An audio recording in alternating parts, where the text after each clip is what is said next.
Hoy hablamos de la palabra fluidez. Today we're talking about fluency. Everyone wants to become fluent, but no one talks about how to stay fluent. Here's the truth. Fluency isn't permanent, and this can apply to any language actually. It actually happened to me with German and Portuguese. But staying fluent doesn't mean you have to move to another country. It doesn't even mean you need hours a day or endless study sessions. All you need to do is develop 5 simple habits. The same ones I use every week for myself and teach my clients to use that have kept my Spanish sharp, confident, and natural for decades. Check this out. If you can understand these 5 habits, you'll keep your Spanish alive forever.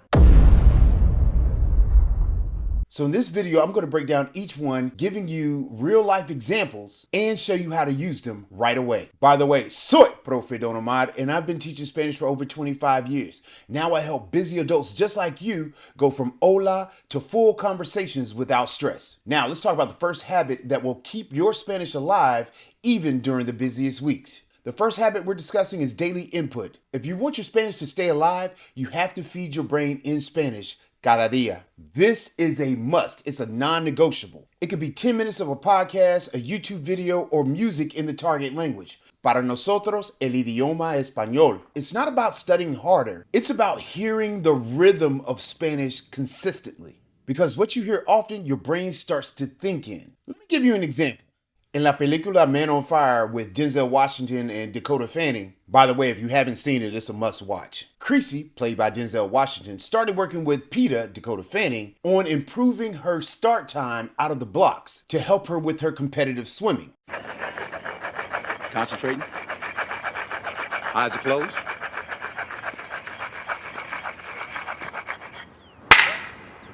What happened? I flinched. You flinched. The gunshot holds no fear. Say it. The gunshot holds no fear. The gunshot holds no fear. Say it. The gunshot holds no fear. Louder. The gunshot holds no fear. Louder. The gunshot holds no fear. That's good. Every day they practiced, and as a result, she improved and finally won her first swim meet. Look at it like this. Don't chase perfection, chase exposure. Coming in at habit number 2, we're talking about output 3 times a week. Listening builds your understanding, but it's you speaking that builds your confidence in Espanol. We're talking about 3 times a week at minimum. Make yourself speak or write in Espanol. Get it out of you, express your thoughts no matter what. Sometimes it may be journaling, sometimes it's talking to yourself while you're driving, and sometimes it's just voice notes to a friend. It could even be like these 3 guys right here.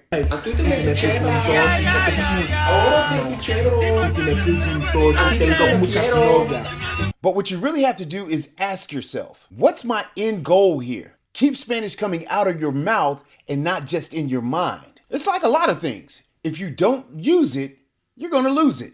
Coming in at habit number 3, we're talking about teaching or explaining something. This is the one that changed everything for me. Now, if you're looking for more phrases to get you in the game, check out my power phrase pack that has 35 high frequency power phrases that you can use instantly or real life conversations. They have the Spanish phrase, the phonetic spelling, the English translation to get you in the game, ahora mismo. If I do say so myself, it's the best power phrase PDFs available in el mundo.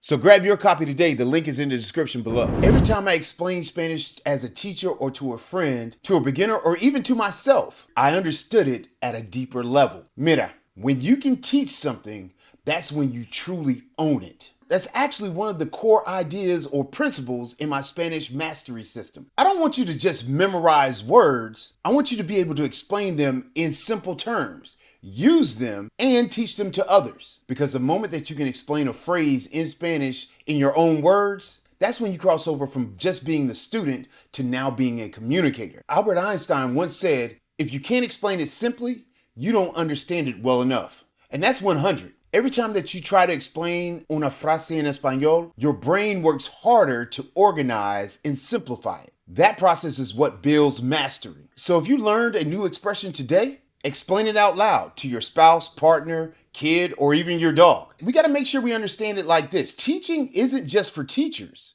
It's one of the fastest ways to make Spanish part of you. Coming in at habit número 4, tenemos shadowing.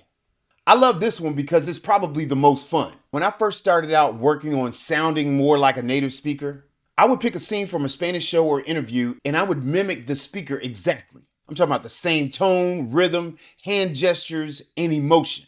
This is what's known as shadowing. What it does is it helps you with pronunciation, intonation, and sounding more like a native. Because can you really even hear a textbook?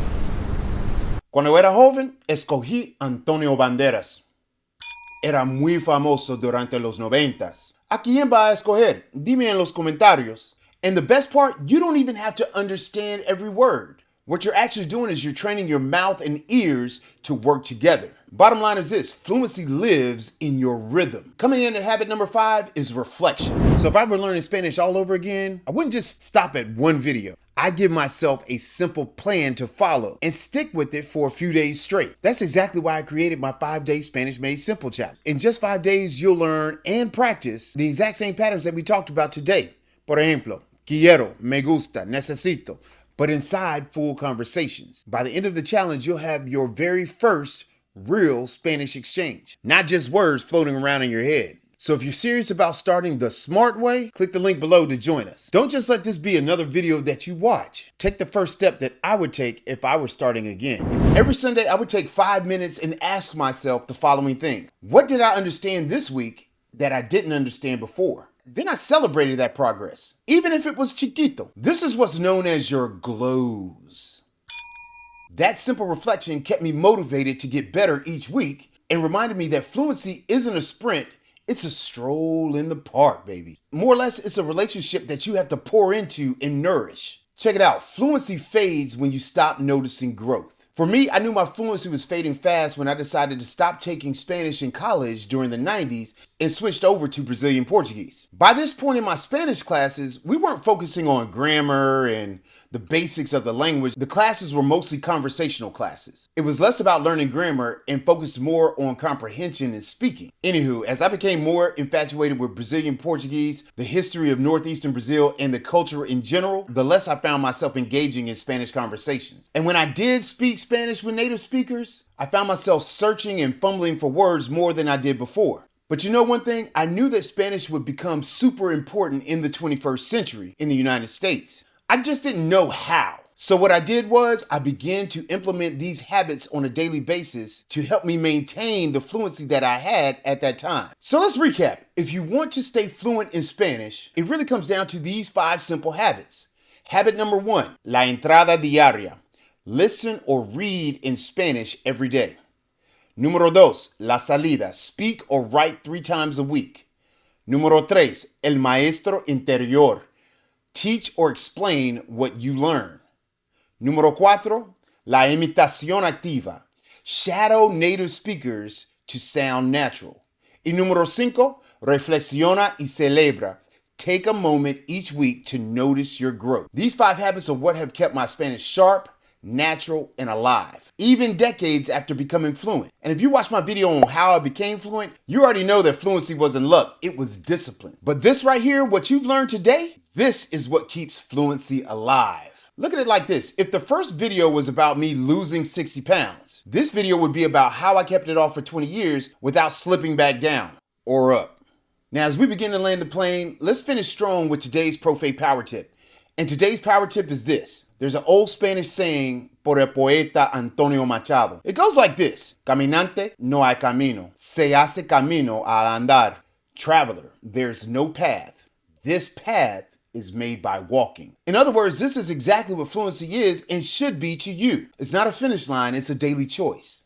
Fluency isn't something that you have, it's something that you practice. Even 10 minutes of Spanish a day keeps your mind sharp, your ear tuned, and your confidence alive. Don't wait for the perfect moment. Start with a small habit today. Because every word that you speak, every song that you understand, every story that you connect with, that's another step on your path to fluency in Espanol. If you want to practice these 5 habits with me and other like-minded individuals, join my Speak Spanish Now on Demand program. Inside, you'll find video lessons, micro lessons for every week, real-life conversations, pronunciation drills, and reflection prompts to help you grow, maintain, and live your fluency for life. You can find out more about how to become a part of Speak Spanish Now on Demand by clicking the link in the description below.